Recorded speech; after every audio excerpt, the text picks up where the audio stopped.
When I ended up in Cordova, the fisherman said, look, here's what we need you to do. You know, we need you to use your brain and use your computer. I had a big desktop computer, okay, to generate legislation for Washington, D.C.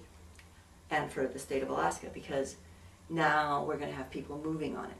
So I hiked up, got my toboggan, brought my computer down the hill, and set up camp in town at Jack Lamb's house, because Jack Lamb ended up over in Valdez. So it was like this giant hopscotch. So I generated legislation, and that became part of the Oil Pollution Act of 1990. That became part of the state, some of the state laws that passed. I ended up going back to D.C. to testify. That was like my role, because suddenly the scientist, the fishermen realized, we have a use for a scientist after all. It used to be like a government unemployment scheme called the ACE scheme. So in 1997, the legislation called Race Relation Order came about, was extended to Northern Ireland, and the DHSS then agreed to give the Chinese community a three-year funding to employ the first director, and the director to really to help the Chinese community, but also help statutory bodies to formulate policies to help Chinese community and other ethnic minorities. So I went as the first director. Well, I want to make Northern Ireland a better place, a place that's more inclusive of everybody, a place that's free of sectarianism and racism, a place that young people can grow up and feel free, that you can go anywhere without fear, you can go and take any jobs in Northern Ireland without fear, and a progressive and new Northern Ireland. Yeah.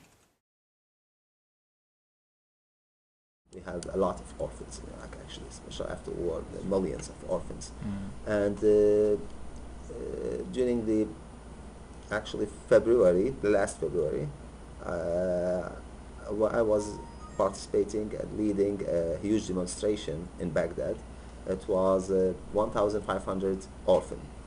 Well, it's a big number, actually, of 7 or 8 years old orphans.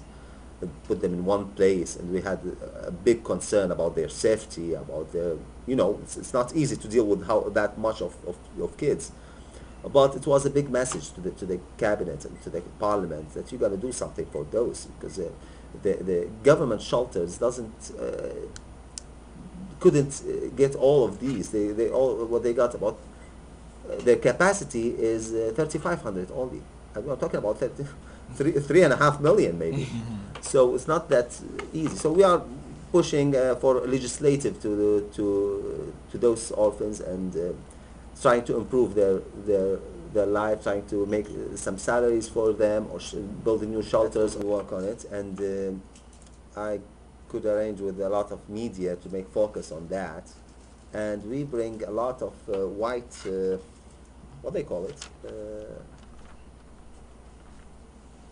White, not shirts, actually, just a white board, let's say board.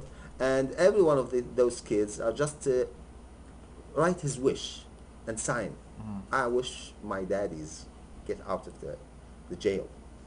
I wish I had a car. I wish I had a clean shirts. I wish I had a Christmas gift.